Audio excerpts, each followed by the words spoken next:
Um, I'm sure that hit you guys all as much as it did me. So I know a lot of you guys had the opportunity. I spoke 2 years ago and shared my story, and I know how hard it is to get up here, but Charlie is a big reason for where I am today.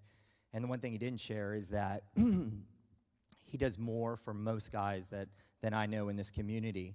He takes what he's been through, and he serves God by helping others. And I don't even know if I would be here today if it wasn't for him. So thank you, and thank you for coming up here and doing this.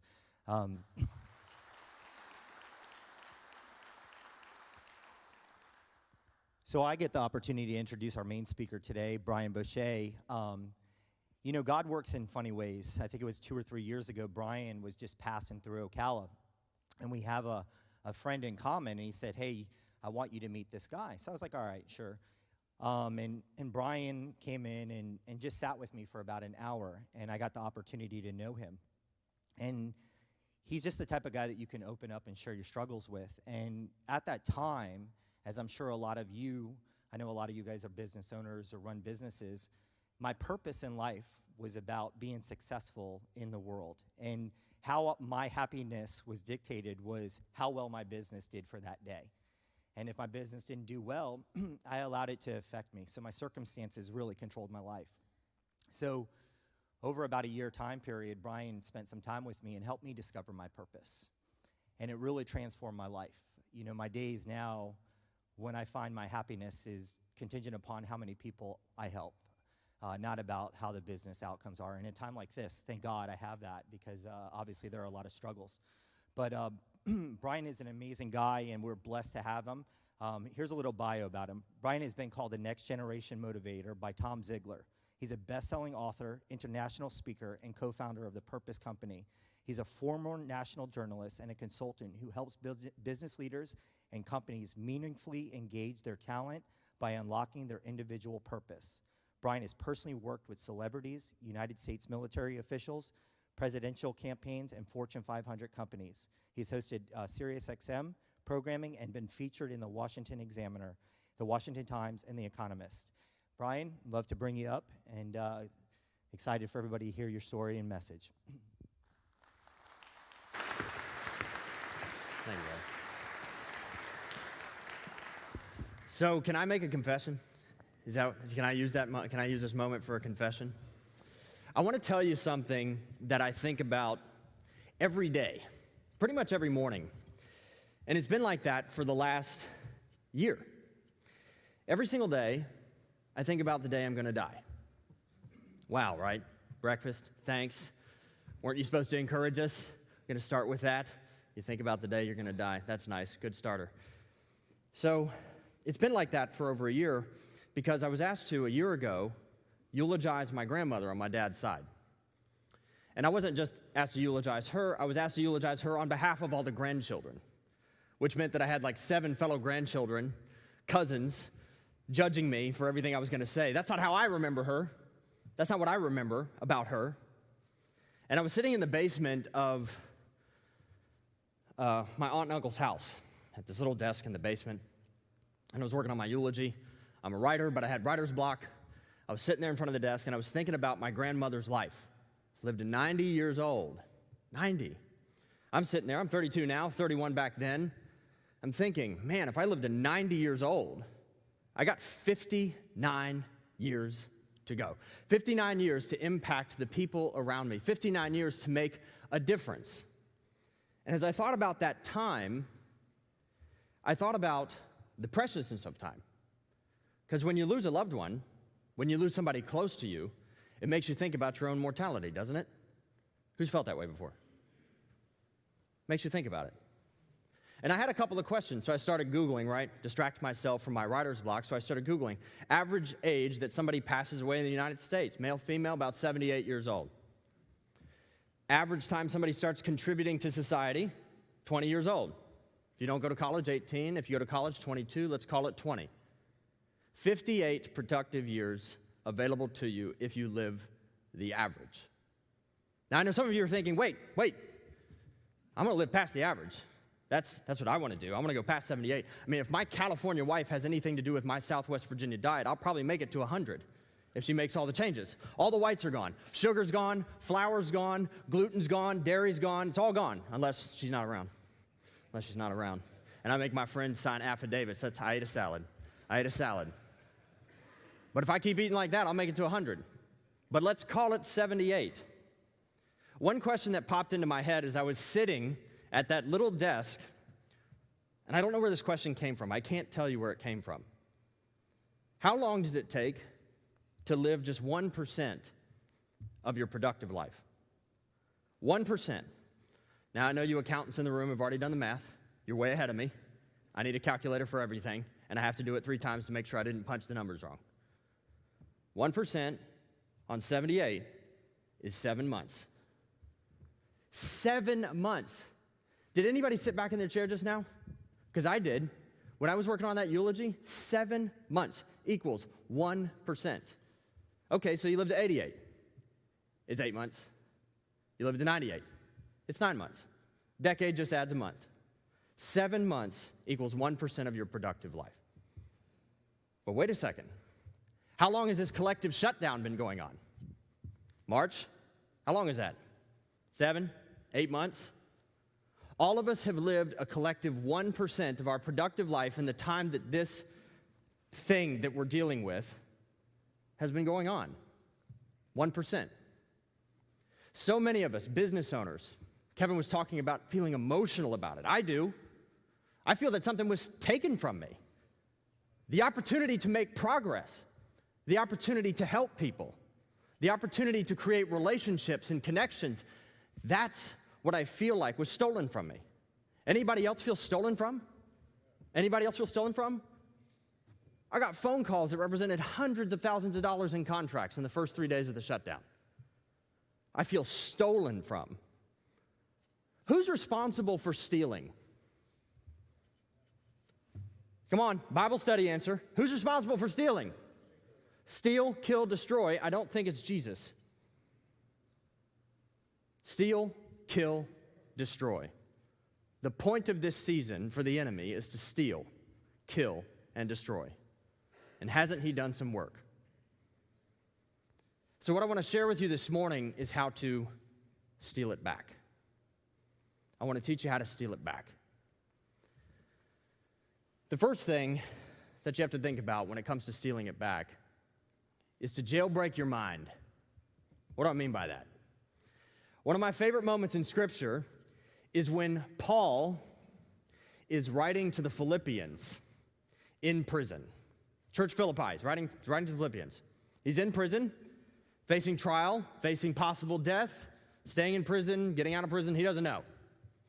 And in that letter, he articulates 4 outcomes for his life. 4.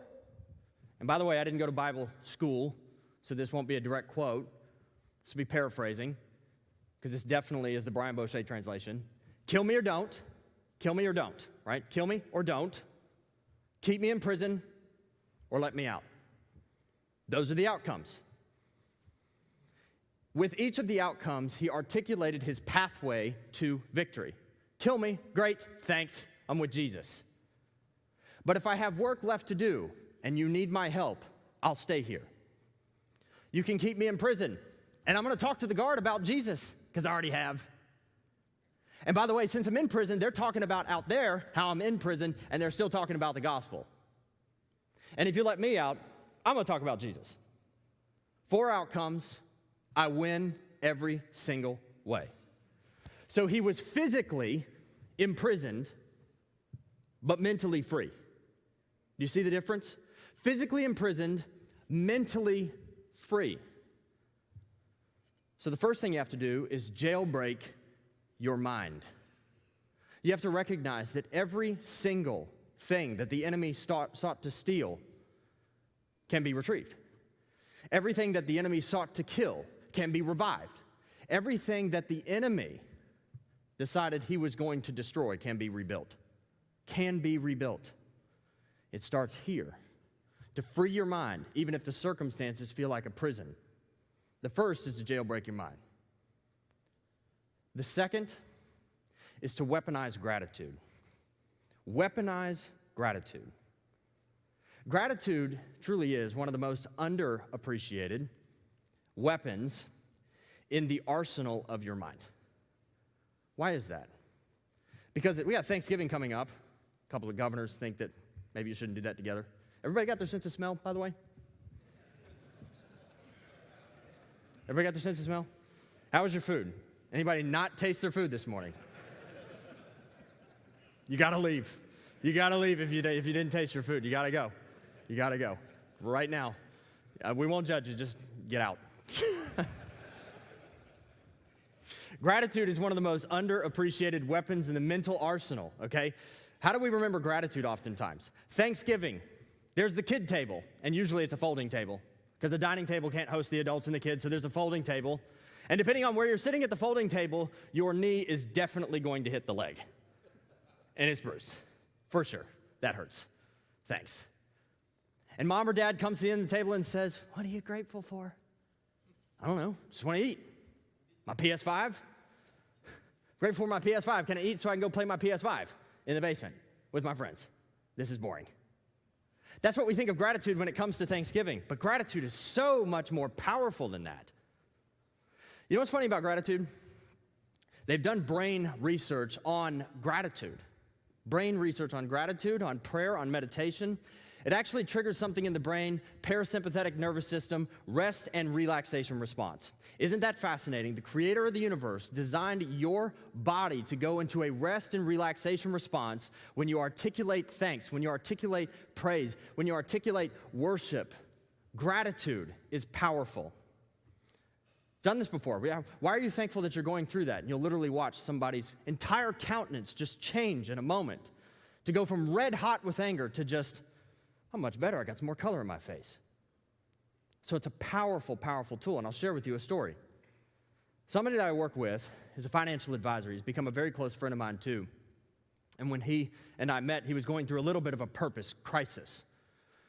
He wanted to know if there was more to life than making money, running a business. And in some of our sessions, I was having a hard time understanding, why is he in financial? I don't know why he's in financial advisory. I don't know. I don't know yet. And we got to talking about his origin story, which your origin story is one of the 4 parts to your purpose. Can't go over all of them here, but one of the 4 parts to your purpose is your origin story. And it's the moment or series of moments in your life that most shaped your perspective. In reality, it's a gift. And he's going over this time in his life where he lost his father at a young age, 20, 21 years old. He's in college, impressionable years, had a great relationship with his father. I believe his dad was a game warden. And his dad had actually saved a lot of money for being a game warden, hundreds of thousands of dollars, for my friend's inheritance. And he was sharing with me, I squandered it. I squandered the hundreds of thousands of dollars on stupid stuff. He didn't listen to Dave Ramsey. He squandered it on stupid stuff.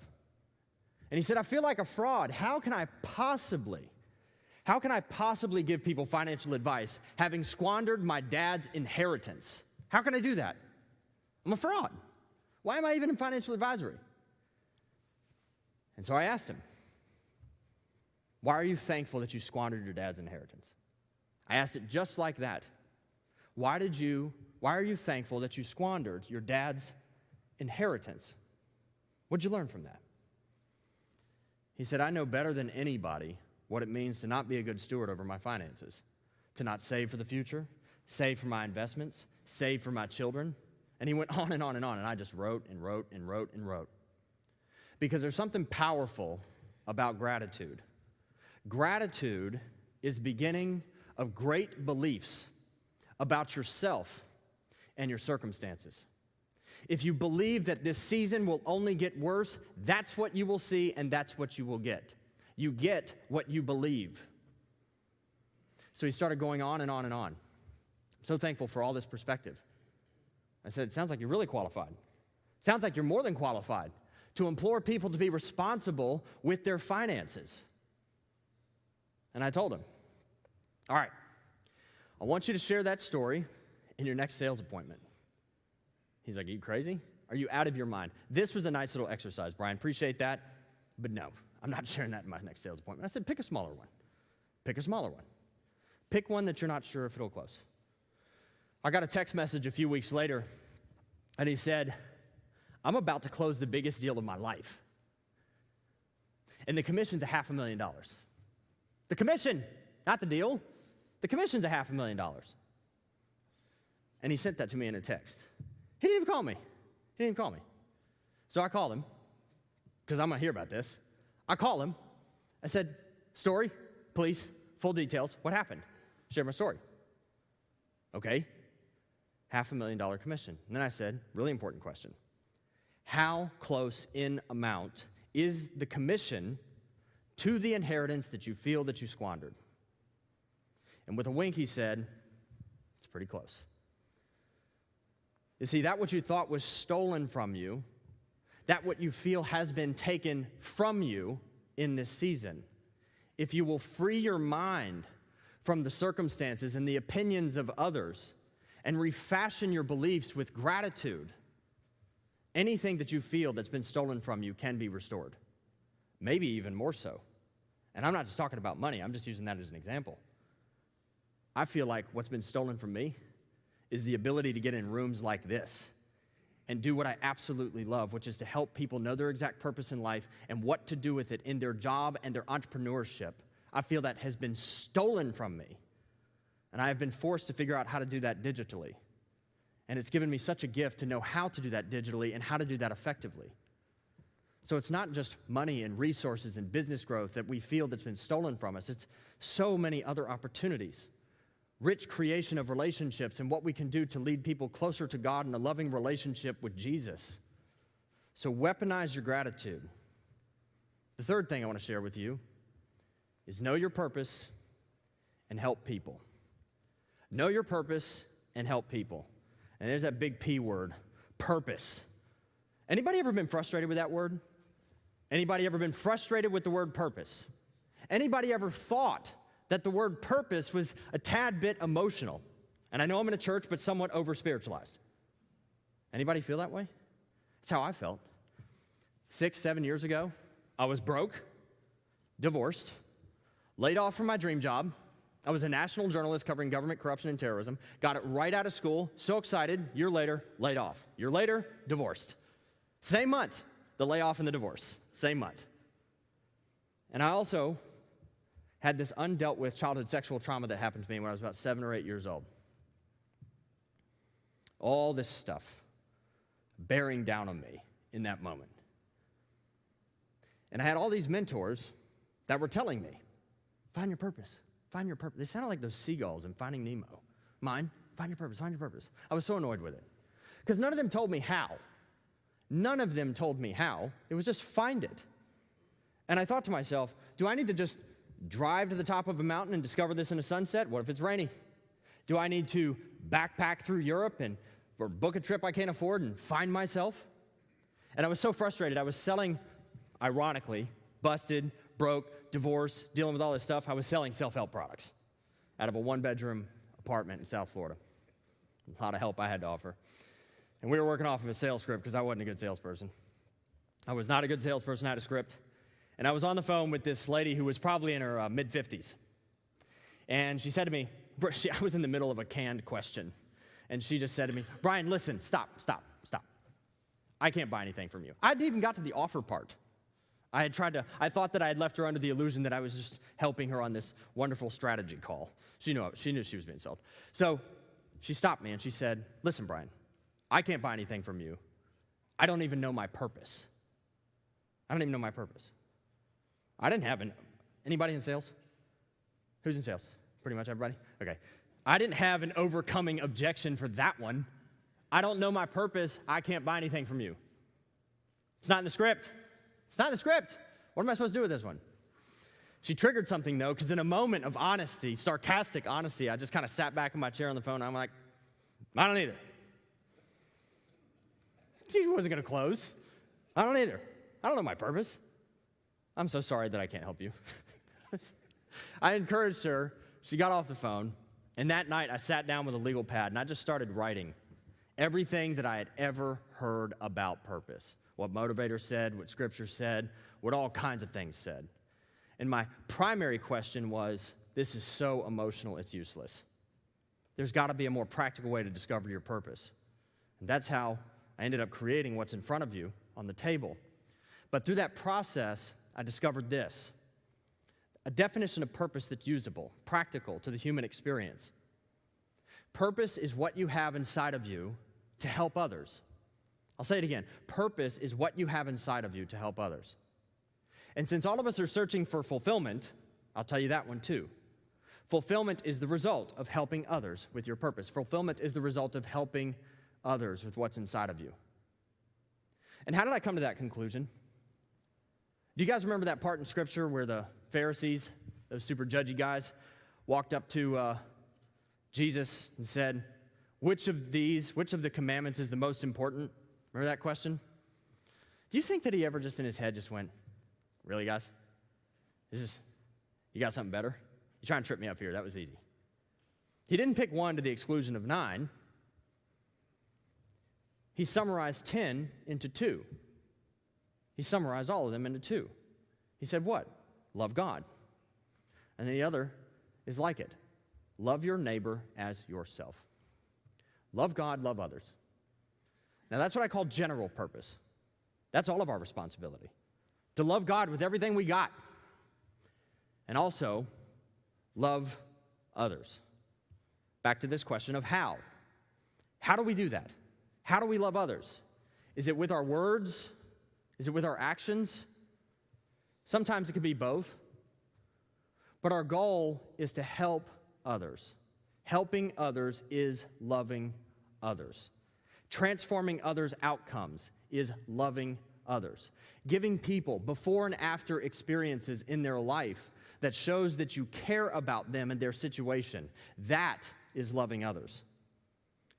I've heard this question before by many men, Christian men who run companies, work amazing jobs, and they ask me the question, what does my purpose have to do with my work? Because I don't like this, but what's my purpose have to do with my work? And how can I like this? How are they related? It's everything. Your work is your opportunity to live out your purpose. The services that you provide, the products that you create, the things that you say, the hurts that you heal, the needs that you satisfy, the problems that you solve, that is your mechanism by which you love people. And why is that so important? What's the most important thing, according to God? Somebody asked me one time, who's the greatest entrepreneur that ever lived? Like, oh man, you set that one up. Jesus. He took the world's greatest problem, eternal separation from God, and solved it. Entrepreneurs solve problems. Jesus is the greatest entrepreneur in the world. Took the world's biggest problem, eternal separation from God, and solved it. What did he do? He transformed an outcome. He helped people get confidence in where they were going on the other side of this transition that we call death. Solve that problem. He helped us, loved us unconditionally, changed our outcome, changed our destination because he loved us. The entire economy is about transformation. Problem to solution, need to satisfaction, hurt to healing. That's what the entire economy is all about. That's what you do in your company, whether it's helping somebody build a home, execute a mortgage, draft a contract. These services that you provide, these products that you create, is a mechanism by which you create relationship with people. It's a mechanism by which you create trust with people. Because if you're going to introduce people to Jesus, if you're going to introduce people to God through Jesus, you need trust. Because all of us admit, we just want to say, hey, come to church, and let the pastor do it. All right, pastor, do your thing. Help them meet Jesus. But the pastor doesn't have that relationship of trust that you do. You've helped them in the marketplace. You created an outcome for them. You created an opportunity for yourself to share why your story was redeemed by the one who redeems. So if you've ever wanted to know what your business was for, what your job was for, it was to create beautiful relationships, to deal in eternal transactions. That's what it's for. And so if you've ever, do I need to get off the stage? Am I done? If you've ever wondered what it's for, that's what it's for. If you've ever been looking for meaning in your work, if you've ever wondered what your purpose had to do with your job or entrepreneurship, it was to create relationships of trust through love, through helping people so that you can introduce them and give them security as to where they're going. That's what it's about. That's what your purpose is. Purpose is what you have inside of you to help and love others. Life is precious, right? The world just lost an incredible television presenter. Alex Trebek, 80 years old, lived 2 years past the average. 7 months equals 1%. Over a year ago, or about a year ago, he was doing an interview with ABC News. I think it was with Michael Strahan. And he said, "This is no longer an open-ended proposition for me. This life is no longer an open-ended proposition for me. This is a closed-ended proposition because of the terrible survival rates of pancreatic cancer." Saw that interview, and I thought, isn't it always closed-ended? Aren't we all terminal? I'm dying right now. Aren't we all terminal? Isn't this closed-ended? Or is it only in our mind that we pretend on a daily basis that it's open-ended until, wait a second, no, it's not. It's not. Somebody asked me one time, what is the greatest wisdom-producing activity? That's a really powerful question. What's the greatest wisdom-producing activity? Count your days. Count your days. That will change the way you live your life. Because when you're terminal, you don't worry about the economy. Alex Trebek just wanted to sit on a swing with his wife his last day. I don't think he cared about the economy. I don't even think he cared about who was going to replace him on the show. He just wanted to sit one more day on a swing with a view with his wife. When you're terminal, you make decisions differently. You articulate gratitude easily. Man, if we had that perspective. Man, if we had that perspective on a day-to-day basis, that we would use our businesses and our time like that to serve and love people and transform communities. Forget these stupid political discussions that we're having right now. That amount of love and transformation would be absolutely unstoppable. I got an email from somebody that we helped through one of the trainings that we do. His name's Mukesh. He lives in India. I don't even advertise in India. Not sure how he got to us. Speaks beautiful English. He must have got on one of our email lists somehow. And he watched one of our trainings, and we were talking about purpose and how purpose is what you have inside of you to help people and to give, expecting nothing in return, knowing that God will return everything to you and then some, maybe through that person, maybe through somebody else. And he said that singular principle caused me this year in 2020 to, since April, distribute 680,000 meals into the slums of India. 680,000 meals since April in the midst of a pandemic. He said, I used to be really achievement-minded. He said, in India, if you're not a doctor, a lawyer, or some kind of professional, you're nothing. So I'd focused my entire life on achievement. But that switched for me. I had achievement, but I didn't have fulfillment. And I needed fulfillment. And he said, I've never been more fulfilled in my life knowing that 680,000 meals went out the door since April. That's what your life is for. If you've ever wondered if you have a purpose, the answer is yes.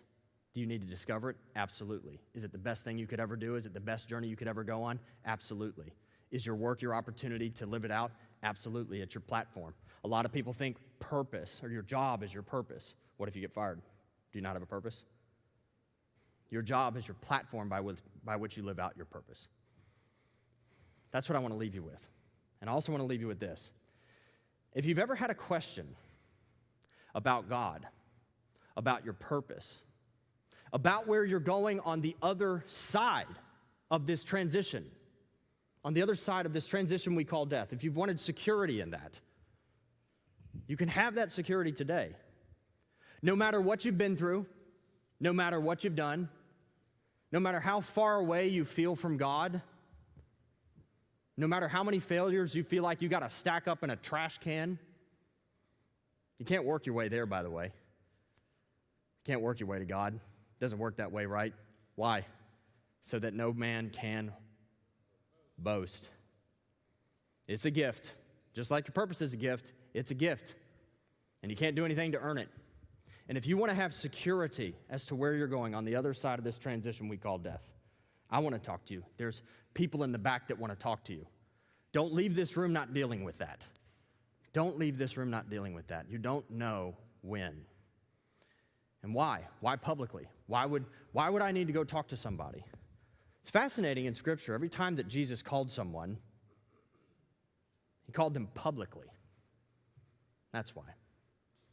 Deal with that today. Thank you very much.